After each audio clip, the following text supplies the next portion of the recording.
commencer, je n'avais jamais entendu dire que les hobbits crachaient de la fumée par la bouche. Théoden, le Seigneur des Anneaux. Pour commencer à parler comme il se doit de l'herbe à pipe, il faut mentionner son origine qui est très probablement l'île de Númenor. L'herbe fut amenée en terre du milieu par les hommes de Gondor, car c'est près de leur demeure qu'elle poussait abondamment. Au Gondor donc, elle poussait comme une herbe sauvage, appréciée principalement pour ses fleurs odorantes, et les Gondoriens la connaissaient sous le nom de Galenas douce, ou plus communément sous le nom de l'herbe des hommes de l'Ouest. Une référence à son origine núménoréenne. Ce n'est qu'au IIIe âge qu'elle atteignit Eriador, probablement par le chemin vert, et que les hobbits qui habitaient le petit village de Bray furent les premiers à la mettre dans des pipes et à l'utiliser pour fumer. Comme Bray était situé sur un ancien carrefour de deux grandes routes, l'habitude de fumer de l'herbe à pipe s'est répandue dans d'autres régions, ainsi que chez d'autres races, comme les hommes, les nains et même les magiciens. Meriadoc Brandebouc considérait le poney fringant comme le foyer et le centre de l'art de fumer. Mais c'est dans la comté qu'elle a été domestiquée pour la première fois par Tobold de Sonnecor de Longoulet, dans le quartier sud, aux alentours de l'an 1070 de la datation de la comté. La culture et l'exportation de cette herbe sont devenues une industrie clé dans la comté, en particulier dans le sud. Les variétés populaires d'herbe à pipe comprenaient par exemple la feuille de Longoulet, le vieux Toby et l'étoile du sud de la comté. L'herbe du sud de Bray était peut-être moins populaire parce que moins bonne, ou faite avec moins de savoir-faire. Le magicien Gandalf a appris à fumer la pipe des hobbits et on le voyait souvent souffler des ronds de fumée. Saruman s'est d'abord moqué de lui pour cela, mais il a fini par se mettre à fumer lui-même et a même fait du commerce avec la comté. Après la destruction d'Isengard, de l'herbe à pipe a été trouvée parmi ses réserves, mais les hobbits, Merry et Pippin, n'ont pas réalisé les implications sinistres qui en découlaient.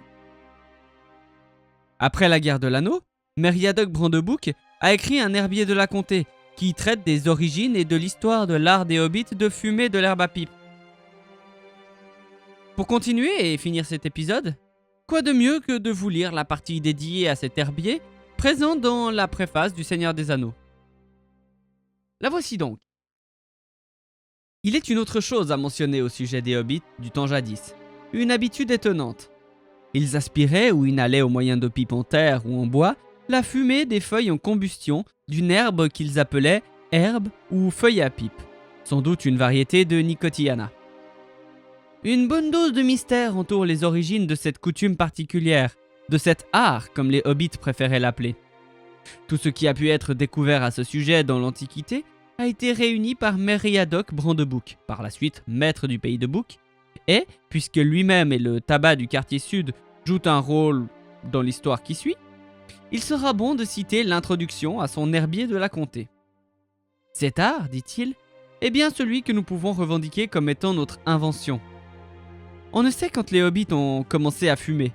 Toutes les légendes et les histoires de famille le considèrent comme une chose établie. Durant des siècles, les gens de la comté fumèrent différentes herbes, certaines nauséabondes et d'autres odorantes. Mais tous les documents s'accordent sur le fait que ce fut Tobold de Sonnecor de Longoulet dans le quartier sud qui, le premier, fit pousser la véritable herbe à pipe dans ses jardins du temps d'Isengrin II, vers l'an 1070 de la datation de la comté. La meilleure du pays provient toujours de ce district, spécialement les variétés connues sous les noms feuille de Longoulet, vieux Toby et étoile du sud. Il n'existe aucune trace de la façon dont le vieux Toby trouva la plante, car il ne voulut jamais le révéler de son vivant. Il avait une grande connaissance des herbes, mais il n'était pas voyageur. On dit que dans sa jeunesse, il se rendait souvent en Bray, encore qu'il ne fut certainement jamais éloigné davantage de la comté. Il est donc fort possible qu'il ait eu connaissance de cette plante en Bray, où maintenant en tout cas, elle pousse bien sur les versants sud de la colline. Les hobbits de Bray prétendent avoir été les premiers fumeurs de l'herbe à pipe. Ils prétendent naturellement avoir tout fait avant les gens de la comté, qu'ils traitent de colons. Mais dans ce cas, leur prétention est, à mon avis, sans doute justifiée. Et c'est certainement de Bray que l'art de fumer l'herbe véritable se répandit au cours des siècles récents parmi les nains et autres gens tels que les rôdeurs, les magiciens ou les vagabonds qui allaient et venaient encore par cet ancien carrefour de route. Le lieu et centre de l'art se trouve ainsi dans la vieille auberge de Bray, le Poney Fringant, tenu de temps immémorial par la famille Poire de Beurré. Néanmoins, certaines observations que j'ai faites au cours de mes nombreux voyages dans le sud m'ont convaincu que l'herbe n'est pas originaire de notre partie du monde, mais qu'elle est venue vers le nord de l'Anduin inférieur, où elle fut, je l'imagine, originairement apportée par mer par les hommes de Louis Stranest. Elle pousse en abondance en Gondor, et elle y est plus plantureuse et plus grande que dans le nord, où on ne la trouve jamais à l'état sauvage, mais où elle ne croît qu'en des endroits chauds et abrités, comme l'Angoulet. Les hommes de Gondor la nomment Galenas douce, et ils ne l'apprécient que pour la fragrance de ses fleurs. De cette terre, elle a dû être transportée par le chemin vert au cours des siècles qui s'écoulèrent entre la venue d'Elendil et notre propre époque. Mais les Dúnedains de Gondor eux-mêmes nous accordent que les premiers à la mettre dans les pipes furent les hobbits. Même les magiciens n'y pensèrent pas avant nous. Encore que l'un d'entre eux, que j'ai connu, se soit adonné à cet art il y a bien longtemps, et qu'il y fût devenu aussi habile qu'en tout ce à quoi il s'appliquait. Alors voilà qui conclut la plupart des choses que l'on sait sur l'herbe à pipe. Si ce court épisode vous a plu, abonnez-vous et mettez un like. Et passez me voir sur Twitch. Merci encore d'être tous et toutes là pour me soutenir, et à très bientôt en Terre du Milieu. Ciao!